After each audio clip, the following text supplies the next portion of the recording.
그래픽카드의 가격이 화로횟집, 화로처럼 시가이기 때문에 우리나라는 우리 스스로 한 번도 AI를 만들어 본 적이 없어요. 단 하나도. AI를 통해서 지식을 습득하는 사회가 됐을 때 우리의 역사나 우리의 문화나 우리와 관련된 것들을 AI가 선택해주지 않을 확률도 있어요. 이게 생각해보면 되게 무서운 거예요.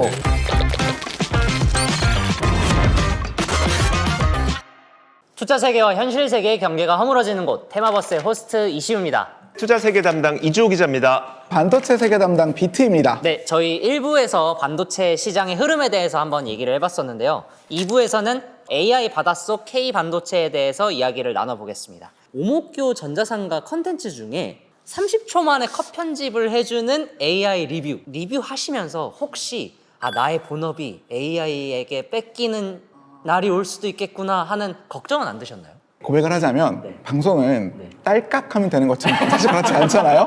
그래서 그런 게 좀 있고, 제가 소개시켜드린 툴 자체는 모든 영상 편집을 다 해주는 게 아니라 팟캐스트 정도 영상을 말하는 살에 맞춰서 카메라를 바꿔주는 형태의 툴이기 때문에 복잡한 인터뷰가 되거나 지금처럼 서로 웃거나 이렇게 되는 경우는 얘가 잘 인지를 못하긴 하더라고요. 동료들이 써본 결과 1차 편집용으로는 나쁘지 않은데? 그래서 분위기 볼 때는 나쁘지 않은 용도다라는 생각이 들고요. 주니어들이 실제로 편집을 하면서 감을 익히잖아요.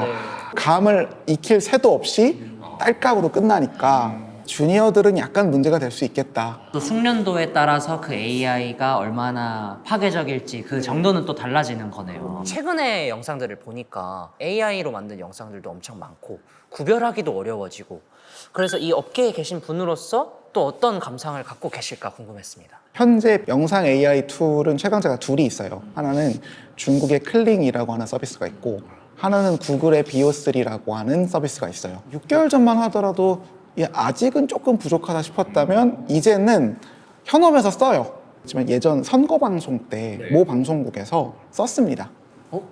AI를 이용해서 이미지 투 비디오라고 하는 기술을 이용해서 역사적인 이미지를 던져주고 그 이미지가 이제 비디오로 활동하게 되는 영상을 썼어요. 방송 프로그램은 다른 데보다 납품의 품질이 좀 더 올라가야 되잖아요. 근데 그거를 어느 정도 용납할 수 있을 정도로 이미지 투 비디오 기술들은 많이 쓰이고 있는 것 같아요. 우리 주니어들의 일자리가 사라지는 건 안타까운 일이지만 지금 당장 현업에 있는 사람 입장에서는 야근이라도 줄여줄 수 있겠구나 싶은데 그것도 아닌가요? 그게 문제가 있어요. 회사를 다니시잖아요. 네네. 사측에서 같은 시간에 일을 더 할 수 있다면 일을 줄여줘요? 아니면 같은 시간에 업무를 늘려줘요? 일을 잘하는 사람에겐 상으로 일을 주죠. 그렇죠. 그래서 얘가 그만한 시간에 더 많은 업무를 뽑아낼 수 있어? 야근하면서 일을 더 하거라 해서 일을 줄이지 않습니다. 이거는 이제 약간 좀 심술궂은 월급쟁이의 발언이고, 영상은 만드는 건 얼마 안 걸려요. 찍는 건 금방 찍잖아요. 근데 중요한 건 그 뒤에 검수하는 게, 이건 진짜 시간과 정신의 방에 갇혀갖고 계속 검수를 해야 되잖아요. 뭐 컷이 튀진 않았나 이런 것들은 현재는 아직까지 인간이 하고 있고, 그게 줄어들지 않는 이상 여전히 편집실에 갇혀서 살 수밖에 없는 운명이지 않을까. 아마 모두들 동의하실걸요? 네. AI 영상도 결국은 누군가가 엄청나게 혁신적으로 개발하고 있기 때문에 자꾸 이렇게 고퀄리티가 되는 건데, 이 AI 시장을 주도하고 있는 기업이 그래픽카드를 만들던 기업이더라고요. 그래픽카드는 뭐 더 좋은 게임, GTA 6 같은 거 하고 싶으면은 본체에서 갈아 끼는 정도의 부품인데 그거랑 AI랑 대체 무슨 상관이지? 라는 의문이 들더라고요. AI는 확률상 그럴듯한 답변을 해주는 프로그램이에요. 확률이라는 걸 계산할 때 가장 중요한 요소는 행렬이라고 하는 거예요. 행렬 곱셈을 계산하는 장치가 성능이 뛰어나야만 AI가 그럴듯하게 확률적으로 높은 답변을 뱉어낼 수 있어요. 이게 AI 작동 방식이에요. 근데 엔비디아 그래픽 카드는 게임 하잖아요. 게임 할 때 어떤 식으로 작동을 하냐면은, 캐릭터가 여기서 옆으로 이동할 때 이 캐릭터가 3D 캐릭터면은 X축, Y축, Z축으로 움직여야 되잖아요. 그럼 그 옆으로 이동하는 거를 그래픽 카드가 막 연산을 해갖고 실시간으로 변하는 좌표값에 맞춰서 CPU에 정보를 넘겨줘야 돼요. 앞서 행렬 연산으로 다시 돌아가게 되면 행렬 곱셈 방식이랑 캐릭터의 움직임을 계산하는 연산 방식은 동일해요. 이걸 병렬 연산이라고 해요. 대다수의 돈 없는 대학생들은 이거 과제를 해야 되는데 빨리 끝내야 되는데 하다 보니까 그래픽 카드에 코어가 많은 거예요. 한 개의 코어에서 한 개씩 연산을 끝낼 수가 있거든요. 그럼 수천 개의 코어가 있으니까 과제 빨리 끝낼 수 있겠다. 아 진짜 그거예요. 초창기에 그래픽 카드를 이용한 AI 연산 연구는 대학생과 대학원생들이 주축이 돼서 했어요. 그리고 요거를 엔비디아의 회장이나 엔비디아에 있던 사람들이 그 니즈를 파악해냈어요. 그러면 우리 그래픽 카드를 이용하면 AI 연산을 쉽게 할 수 있는 그 플랫폼을 만들어 드릴게요 하고 이렇게 만들어 줬어요. 거기서부터 시작을 해서 엔비디아 그래픽 카드가 게임을 위한 것이 아니라 AI 연산을 위한 필수 장치가 됐죠. 되어버린 거군요. 네, 그래서 제가 지금 게임 못 하고 있죠. 그 뭔가 공대생들의 헝그리 정신에서 비롯된 그런 그렇죠, 역사가 있었군요. 그렇죠, 네. 그러니까 이제는 너무나 많은 사람들이 손쉽게 AI 서비스를 쓰고 있잖아요. 지브리 사진도 한 네, 번에 네, 사람들이 너무 많이 요청하니까 완전히 맛이 가서 막 이미지 안 나오고 그랬었잖아요. 그러면 이런 거를 운영하는 곳 입장에서는 엄청나게 많은 GPU를 갖고 있을 것 같은데 그 규모가 어느 정도가 돼야 돼요? 무엇을 할 거냐에 따라서 규모는 좀 달라지는 것 같아요. 사실 저도 처음에는 정말 거대한 데이터 센터가 있어야만 인공지능이라는 걸 할 수 있구나라고 생각을 했었는데 우리나라 그 공항에다가 안면 인식 기술을 인공지능으로 접목시킨 기업이 있거든요. 본인들도 GPU가 있대요. 몇 장 있어요? 물어보니까 한 200장 정도 있대요. 워낙 한 장에 뭐 5천만 원 이렇게 비싸니까 그걸 다 갖추진 못하고 내가 하고자 하는 일이 무엇이지? 거기에 맞는 GPU를 사놓고 그걸로 학습시켜서 서비스를 만들어내고 할 수가 있더라고요. 근데 우리가 지금 원하는 거는 모든 걸 다 해줬으면 좋겠잖아요. 제 전담 노예. 내 전담 노예가 되길 원하잖아요. 그러다 보니까 빅테크 기업들은 지금 뭐 수십만 장의 GPU를 사서 거대한 데이터 센터를 하고 있는 거고 절대적으로 인공지능이 무조건 많이 필요한 건 아니다. 근데 보편적인 사람들은 다 노예를 키우고 싶어 하기 때문에 그래서 빅테크는 무조건 커야 된다. 이런 거죠. 좋은 모델을 만든다는 게 그냥 GPU 많이 가져와서 최대한 많은 돈을 부어서 많이 연결을 해놓으면 그러면은 되는 건가요? 1년 전까지는 그 말이 정확한 말이었어요. 이걸 스케일링의 법칙이라고 흔히 표현을 하는데 스케일링이 높아지면 높아질수록 AI가 똘똘한 답변을 내놓더라는 공식이 있었어요. 네. 그게 어느 순간까지는 먹혔다가 지금은 GPT-4 뭐 이런 거 쓰잖아요. 네. 요 단계를 넘어가게 되면서 생각이 바뀌게 됐어요. 아무리 그래픽 카드를 투입을 해도 성능이 안 나오는 거예요. 얘한테 주는 학습 자료가 덤프 자료 말고 좀 제대로 된 양질의 자료를 생산해서 던져줘야만 얘가 제대로 답변을 내뱉겠구나 하면서 지금은 좋은 학습 자료를 만들어서 AI한테 그 학습을 하게 만드는 식으로 넘어가고 있습니다. 인간이 웹에서 활동한 지 10에서 20년밖에 안 돼요. 그러니까 생산한 자료가 너무 적어요. 근데 그 중에 대부분은 다 똥글이잖아요. 그래서 그런 걸 말고 고급 정보를 줄 수 있는 게 한계가 있고 고급 이미지, 고급 동영상을 주는 게 한계가 있으니까 이제 기업들의 고민은 어떻게 하면 좋은 학습 자료를 가져와서 얘를 좀 똘똘하게 학습시킬 수 있을까에 대한 연구가 진행되고 있습니다. 그러면 이 규모를 좀 돈으로 환산해서 보면 어느 정도가 될까요? 돈이 좀 복잡한 문제인데요. 그래픽 카드의 가격이 화로회집, 화로 가격처럼 시세가 되고 시가이기 때문에 우리가 흔히 말하는 라지 랭귀지 모델, 챗 GPT 같은 걸 만들려면은 수만 장의 그래픽 카드가 필요하고 하나당 수천만 원의 그래픽 카드가 필요하니까 수천억 단위가 나와야만 라지 랭귀지 모델의 AI 모델을 만들 수 있다라고 평가를 받을 수 있고요. 여기서 빠지면 안 되는 게 전력 소모량 계산이 중요해요. 메타가 되게 이 고민을 많이 하고 있는데 서버가 하루에 쓰는 양의 소도시가 한 달 동안 쓰는 전력량이랑 맞먹어요. 그래서 어마어마하게 많은 전력을 소모해야 되는데 현재 인류가 가용한 전력의 양은 인류가 원하는 AI 연산 능력에 비하면 한없이 부족해요. 그래서 지금 많은 기업들이 안 되겠다. 우리 핵융합도 해보고 원자력도 해보고. 그래서 그러면 전력 설비까지 지금 투자를 하고 있는 거거든요. 네, 그래서 주가 중에 많이 오르는 게 전력 관련된 설비라고 들었는데 수요가 오를 수밖에 없는 이유는 되게 명확해요. 칩의 발전 속도는 한계에 다다랐고 사람들이 원하는 AI에 대한 수요는 높은데 전력은 그만큼 생산되지 못하고 있으니 생산하기 위해서 많은 노력을 기울이고 있습니다. 특히 이제 AI 데이터 센터를 운영함에 있어서 전체 사용량 가운데 절반 가까이가 컴퓨팅을 하기 위한 전력 사용량이에요. 그만큼의 전기를 또 어디다 사용해야 되냐면 냉각하는 데 써야 돼요. 대략적으로 그렇게 보시면은 크게 틀리지 않습니다. 얼마 전에 구글 그 창업자 에릭 슈미트 60기가와트 정도의 전기가 더 필요할 것 같다라고 얘기를 했어요. 근데 보통 우리가 원자력 발전소 한 기를 1기가와트를 발생시킨다고 하거든요. 어마어마한 전기가 들어가는 게 바로 이 인공지능입니다. 그래서 뭔가 국가 단위로도 지원을 해주고 하는 게 뭔가 하나의 기업에서 감당하기에는 맞아요. 이 규모 자체가 너무 커져버린 거군요. 그 국내 기업하고 아마존 웹서비스하고 울산 지역에다가 데이터 센터 만든다 그랬어요. 그게 한 7조 원 정도 들어가는 프로젝트라 그랬거든요. 100메가와트 정도가 돼요. 단순 계산해서 이렇게 계산하면 안 되긴 네, 하는데 1기가와트면 70조 원이 드는 거고 그 60기가와트, 70기가와트 이 정도 되면 상상할 수 없는 돈이 들어가요. 국가 예산 단위를 넘어가게 되네요. 넘죠. 여기에 관리비가 포함돼야 되고 그렇죠. 여러 가지 것들이 포함되면 사실은 이 정도 되는 국가야 이제 고민을 하는 거죠. 우리도 한번 AI 한번 해볼까라고 고민하지. 경제력 순위가 그 이하로 내려가게 되면은 엄두조차 내지 못할 정도로 비싼 금액이고 우리는 국가 단위로 투입해야만 간신히 하나를 만들지 않을까라고 좀 빌고 있는 상황입니다. 그러면 더 똘똘하게 학습시키는 거는 저도 이제 납득이 네. 됐어요. 근데 제가 또 한 가지 궁금했던 건 네. 핸드폰에도 네. 온디바이스 AI라고 네. 부르더라고요. 네. 요 조그만한데 어떻게 들어가 있지? 스케일링의 법칙이라는 그 말씀해주신 그게 이거는 상관이 없는 건가? 해서 어떤 원리로 작동하는지가 좀 궁금하더라고요. AI가 뒤에서 정보를 찾아가고 답변을 해주잖아요. 그럼 정보를 찾는 공간을 넓게 만들지 말고 작게 만들면 휴대폰 위에서 돌릴 수 있을 정도가 되거든요. 이걸 MOE라고 해요. 쉽게 말하면 전문가 모델이에요.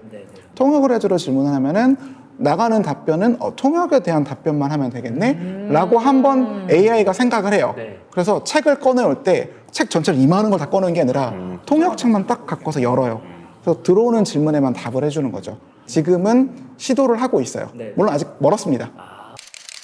AI와 반도체를 다룰 때 빼놓을 수 없는 키워드가 또 하나가 있더라고요. HBM이라는 키워드였거든요. 요거를 한번 쉽게 설명해 주실 수 있을까요? 뇌를 두 부분으로 나누면은 하나는 연산을 해요. 머리를 굴리고 굴린 머리로 얻어진 지식을 저장을 하잖아요. 저장하는 거를 메모리라고 할 수 있거든요. 저장하는 것도 두 개가 있어요. 그래서 장기 기억과 단기 기억이 있다고 쳐봅시다. 단기 기억은 속도가 빨라야 돼요. 얘가 지시하면 곧바로 확 넘어와서 얘한테 넘어가야 되잖아요. 그래서 어떻게 하면 메모리의 속도를 빠르게 할 수 있을까를 놓고 이제 엔지니어들이 연구를 했어요. 기존의 방식으로는 아무리 노력해도 메모리가 성능의 한계가 있고 양자 터널 현상 때문에 일정 이상 되면 메모리가 흐트러져 버린다. 쌓자. 그래서 이렇게 쌓기 시작했어요. 이게 HBM이에요.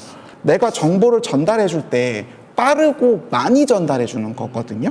한꺼번에 많은 병렬 연산이 이루어지고 그 병렬 연상된 데이터 값을 다른 곳으로 이동을 시켜줘야 돼요.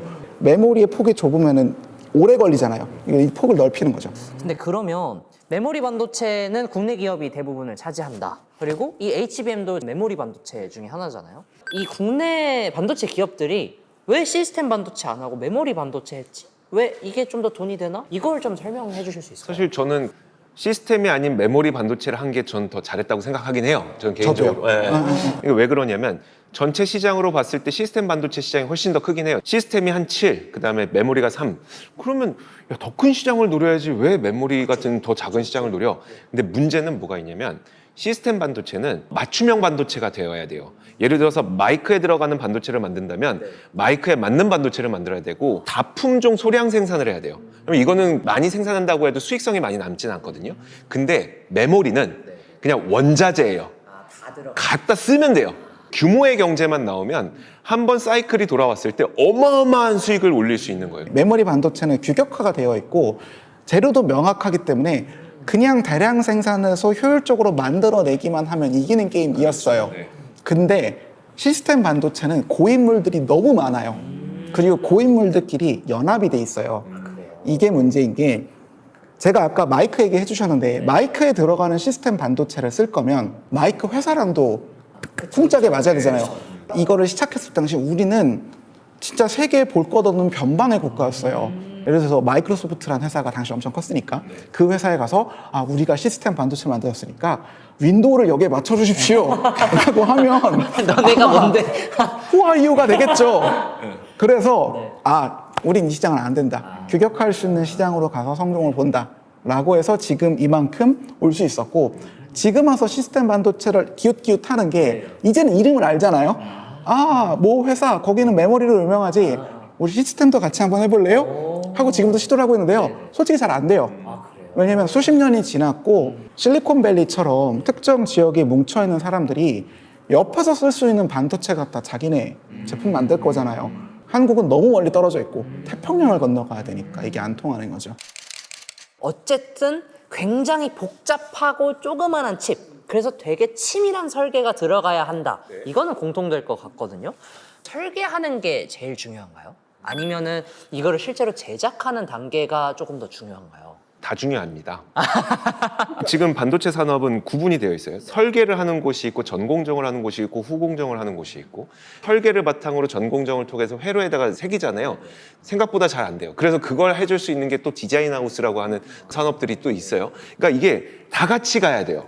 어디서 문제가 생길지 아무도 몰라요. 네네. 수많은 시행착오의 비용을 거쳐야 되고 거기에 노하우를 갖춘 기업들은 결국에는 한두 개씩밖에 안 남아요. 아까 디자인 하우스도 그렇고 전공정도 그렇고 후공정도 그렇고 기업의 개수 자체가 줄어들게 됩니다. 아지노모토라고 아세요? 아지노모토 처음 들어보시죠? 네. 세계 최초의 감칠맛 나는 조미료를 만든 회사가 일본의 아지노모토라는 회사예요. 조미료는 그 유기아미노산이거든요. 근데 이 유기아미노산의 또 하나의 특징은 반도체 위에 덮었을 때 반도체가 전력이 새어나가지 않도록 하는 데 특화된 거예요. 조미료를 얇게 펴서 비닐을 만든 다음에 씌웠더니 전기가 막아지는 거예요. 그래서 이 절연막을 전 세계에 공급하고 있고 그 반도체나 기판에 올라가는 그 아지노모토 절연막이 전 세계에서 하나뿐이에요. 그래서 이 회사가 멈추면 전 세계 반도체 기판은 작동을 멈춥니다. 99.9%인가 그래요. 근데 이게 실제로 멈췄어요. 코로나 때. 그래서 코로나 때 이게 멈추니까 그래서 수급 이슈가 그래픽 카드가 안 만들어져요. 칩도 만들고 다 만들어졌는데 여기에 올려야 되는데 올릴 수가 없어요. 왜냐면 조미료를 생산하는 사람들이 다 집에 갔거든요. 그런 아미노산이나 이런 것들이 전부 다 반도체에 연결되어 있는 경우가 생각보다 많습니다. 사실 이런 거를 허들이 너무 높다 보니까 신규로 진입하지 않으려고 해요. 뭐 산업적으로. 그러다 보니 이게 딱 문제가 생겼을 때 진짜 전 공급망이 다 멈추게 되는 일이 발생을 하잖아요. 우리나라도 대부분의 그 반도체를 만들 때 사용하는 소재를 일본 걸 썼었어요. 일본 소재를 계속 쓰다 보니까 뭔가 이거 국산화를 하고 싶다는 생각은 했어. 근데 바꿀 수가 없는 거예요. 왜냐면 너무 허들이 높으니까. 근데 한번 딱 사건이 터졌었죠. 수출 통제가 있었죠. 네, 한번 딱 멈춘 거예요. 그랬더니 한국 기업들이 우리가 공급할게 라고 해서 싹 공급을 했는데 그게 왜 그러냐면 일단 반도체 라인이라고 하는 거는 한번 그 이제 소재, 부품 모든 것들이 딱 정해지잖아요. 그게 하나도 틀리면 안 돼. 그럼 수율이 막 다 엉켜요. 그래서 모든 쓰던 거를 그대로 쓰고 그래서 만약에 요 소재, 일본 소재를 국산 소재로 바꾸려면 이 라인을 멈춰야 돼요. 멈추고 다시 시작해야 돼요. 그래서 수율이 나올 때까지 다시 트라이 앤 에러를 하고 돌려야 되거든요. 근데 공교롭게 안 준대. 멈춰야 돼. 멈춘 김에 바꾸자! 라고 해서 그때부터 우리나라 소재가 쫙 들어가는 그런 일이 있었거든요. 그리고 이 이야기는 앞서 말했던 미국과 중국의 반도체 제재와도 연관된 내용으로 우리가 사례를 보니까 소재 강국인 일본이 한국의 수출을 통제했더니 한국이 일본에 대해서 더 이상 뭐가 뜻을 받아들인 게 아니라 자체적으로 돌파구를 만들었더라. 이게 미국에도 똑같이 재현되면 우린 망한다. 빨리 넉넉히 넣어줘야 그래서 돼요. 사실 중국의 반도체를 제재하는 방법 중에 가장 좋은 방법은 네. 엔비디아 칩을 끊이지 않게 공급을 해줄 때 양을 조절하면은 중국을 영원히 2등으로 만들 수 있다. 네, 이런 보고서도 나오고 있습니다. 그러면 차라리 우리가 모든 걸 다 할 수 있을 정도로 전공정, 후공정, 설계 모든 영역에서 다 잘 해나가야 되는가? 어느 방식이 우리가 택해야 되는 방식인가를 좀 들어보고 싶습니다. 종합반도체 대표적인 경우 인텔이죠. 인텔 같은 경우는 생산도 하고 설계도 스스로 하고 해서 사람들이 봤을 때는 정답지처럼 보였어요. 근데 그렇게 되니까 인텔한테는 적이 너무나 많아졌죠. 전공정도 적이 있고 후공정도 적이 있고 설계도 적이 있고 다 적인 거예요. 일대 다수를 어떤 기업도 이기기 힘들어요. 그렇게 추력 경쟁하기보다는 긴밀하게 협력 관계를 갖추고 나아가는 것들을 다 목표로 하고 있는 것 같습니다. 아까 그 시스템 반도체나 실리콘밸리 얘기해 주셨던 때에서도 그 협력 관계라는 게 여기서도 작동을 어느 정도 하는 거군요. AI에 대해서 전 세계적으로 정부가 좀 이렇게 국가적으로 지원을 해주는 게 좀 대세가 된 것 같아요. 우리나라에서도 뭐 소버린 AI 이런 얘기 나오고 이거에 대해서는 어떻게 생각하세요? 훨씬 더 적극적으로 해야 된다고 생각을 해요. 왜냐하면 우리가 지금은 인공지능이라고 하는 것을 마치 우리가 예전에 구글로 검색하던 거를 인공지능으로 검색하는구나. 사람들은 이렇게 서비스로 생각할 수 있지만 이 인공지능이라고 하는 거는 누가 인프라를 까느냐가 지금 관건이거든요. 이 인프라를 잡는 자가 승자다. 라고 모든 빅테크 기업들이 생각을 하고 있기 때문에 그 막대한 투자를 하고 있는 거예요. 아까 우리가 진짜 수십조, 수백조 단위의 돈이 들어간다고 했잖아요. 그거 이제 우리가 어디에다 좀 비교를 해볼 수가 있냐면 예전에 인터넷망 깔렸을 때를 한번 생각해 보자고요. 사실 인터넷망을 전국에 까는 것, 그러면 그거를 누가 깔래? 라고 물어봤을 때 한 개의 기업이 할 수 있는 게 아니에요. 국가 단위에서 나서서 이제 인터넷을 빨리 깔아주자. 어마어마한 인프라를 까는 작업이 마련되지 않고서는 다른 국가에는 존재하지 않는 플랫폼이 우리나라에 존재해요. 사실 유럽 어딜 가도 구글 쓰죠. 그 메타 쓰죠. 근데 우리나라에는 플랫폼도 있고 메신저도 있어. 이거 존재하는 국가 거의 없거든요. 이게 왜 생겼을까를 생각해 보면 국가 단위에서 좀 억지로지만 인터넷망을 깔고 났더니 그 인터넷망 위에서 놀아봤던 개발자들이 엄청 많았던 거죠. 그러니까 놀아보니까 뭔가 사업을 할 생각을 하게 되고 서비스를 만들 생각을 하게 됐던 것처럼 이 인공지능이라고 하는 것도 인프라를 쫙 깔아서 그 인프라 위에서 놀아본 사람들이 서비스를 만들어야 될 것 같거든요. 그나마 다행인 거는 이전에 비해 훨씬 더 적극적으로 인공지능 인프라를 깔려는 정부의 의지는 보이지만 훨씬 더 적극적으로 해야 우리가 뒤처지지 않을 수 있다 생각해요. 시기적으로도 좀 비슷한 경향이 있는 게 인터넷이 처음 깔렸을 때 시점을 생각해보면 우리나라가 현대에서 가장 경제적으로 어두웠던 시기였죠. 98년도, 99년도 시기죠. 그때부터 10년 동안 인터넷을 깔았어요. 근데 그때 사람들이 인터넷으로 많이 활동할 수밖에 없었던 이유 중 하나는 그것 말고 할 게 없었거든요. 근데 지금도 경기나 상황을 보면은 밝지는 않죠. 그런 상황에서 AI가 깔리게 되면은 그 AI를 기반해서 새로운 서비스가 태어날 수도 있을 거라는 생각이 개인적으로 들었어요. 기술이나 기업은 밝을 때 탄생하는 게 아니라 좀 어두울 때 이렇게 탄생하는 법이잖아요. 그렇게 태어나지 않을까 생각이 들고 인프라 관련해서도 저도 완벽하게 동의하는 바입니다. 우리나라 AI 인프라는 현재로서 너무 부족한 상황이고요. 짤이 생각나는데 없어요? 없어요. 그냥 없어요. 그래서 지금으로서는 뭘 하고 싶어도 못하는 상황이기 때문에 AI 인프라를 깔아줘야 되고 국가가 나서서 GPU도 가져와야 되고. 국가 단위로 뭔가 이루어지면은 우리만 쓰는 AI, 그래서 뭔가 글로벌리는 좀 수준이 떨어지는 그런 게 개발이 되면 어쩌지? 이런 걱정을 했었는데 그런 걱정할 필요가 없는 건가요? 사람들이 생각하는 것보다 우리나라의 AI 인프라에 대한 해외 의존도는 절대적인 수준이에요. 약간 우리나라에서 만든 게 하나도 없어요. 단 하나도. 이게 생각해보면 되게 무서운 거예요. 1590년대에 일어난 세계의 중요한 사건을 20개만 꼽아봐. 지금 챗GPT에 질문하면은 이러고 네. 그러니까 우리는 머릿속에 떠오르잖아요. 그래서 임진왜란은 우리나라의 사건뿐만 아니라 동아시아가 겹친 되게 중요한 역사적인 사례잖아요. 근데 그걸 GPT에 물어보면 그 얘기가 안 나와요. 그러니까 이게 별거 아닌 것 같지만 AI를 통해서 지식을 습득하는 사회가 됐을 때 AI가 선택해주지 않을 확률도 있어요. 우리의 역사나 우리의 문화나 우리와 관련된 것들을. 혹은 지금도 경험하시겠지만 영어로 질문하면 영어로 답변을 훨씬 잘해주잖아요. 근데 그게 지속이 되면 영어가 훨씬 편하고 우리가 처음부터 영어 국가였으면 좋겠다는 생각을 하겠죠. 그게 다른 언어면 더 끔찍해지지 않을까요?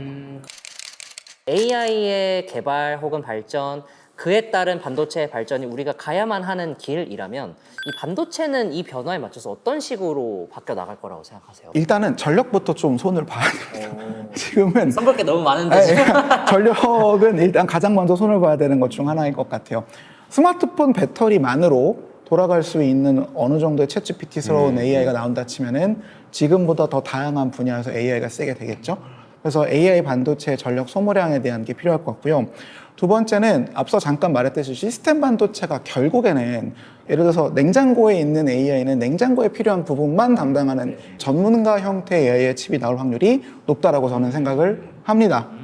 그리고 마지막은 좀 먼 얘기긴 한데 실리콘 기반의 반도체는 1나노 이하로 내려가게 되면 한계가 명확하기 때문에 새로운 소재를 이용해서 반도체를 만드는 노력이 지금부터 시작돼야 합니다. 실제로 많은 곳에서 단백질 반도체 단백질 반도체. 그런 것들이 나오고 있습니다. 그러면은 지금 뭐 끔찍하면서도 엄청난 발전을 이루어질 수도 있는 그런 미래의 반도체 얘기를 듣고 나니까 이 영화 좋아하신다 그래서 매트릭스가 떠올라요. 아, 네네. 그러니까 매트릭스처럼 뭔가 AI가 인간을 지배하는 그런 현실이 도래하면 어쩌나 그런 걱정은 안 하십니까? 기계가 인간을 지배하는가, 인간이 기계를 지배하는가 했을 때 우리가 기계를 끌 수 없다면 이미 지배당하고 있는 게 아닌가라는 생각을 하는 거죠. 우리가 스마트폰을 끌 수 없다면 스마트폰에 지배당하는 게 아닌가. 저 집에 당하고 있는 네, 그럼 다 지배당하고 있는 거 생각하겠죠? 매트릭스에 근데 다만 이제 우리가 이제 환상 속에 갖고 있는 거는 내가 원할 때면 끌 수 있어. 통제권만 가지고 있으니까 우리는 우리가 기계를 지배한다고 생각하는 거지만 전 잘 모르겠습니다. 저도 지배당하는 것 같아요. 오늘 저희 테마버스에서는 AI 바닷속 K 반도체에 대해서 얘기 나눠봤는데요. 마지막으로 비트님께 드리는 질문입니다. 반도체의 근본이 뭐라고 생각하십니까? 1과 0으로 이루어진 스위치라고 생각을 합니다. 와. 제가 사실 이 방송을 준비하면서 이 마지막에 매트릭스 이 인문학적인 이야기까지 연결되는 게 너무 멋있는 거예요. 그래서 비트님의 이 반도체의 근본에 대한 답변이 뭐라고 나올까 했는데 너무 그 공돌이의 느낌이 나는 그 0과 1 그거여서 조금 더 이 약간 문과 감성을 살짝 섞어서 해주실 수 있을까요? 기계와 네. 인간이 서로 소통할 수 있게 만들어주는 그러한 소통의 장치가 반도체가 아닐까, 인간이 생각하는 궁극의 소통 장치가 아닐까라고 생각을 합니다. 시청자분들께서는 어떤 쪽이 진짜 답변인지 좀 느끼셨을 것 같네요. 네, 알겠습니다. 오늘 투자 세계와 현실 세계의 경계가 허물어지는 것 테마버스. 다음번에 또 다른 테마로 인사드리겠습니다. 지금까지 호스트 이시우, 투자 세계 담당 이주호. 반도체 세계 담당 비트였습니다. 감사합니다.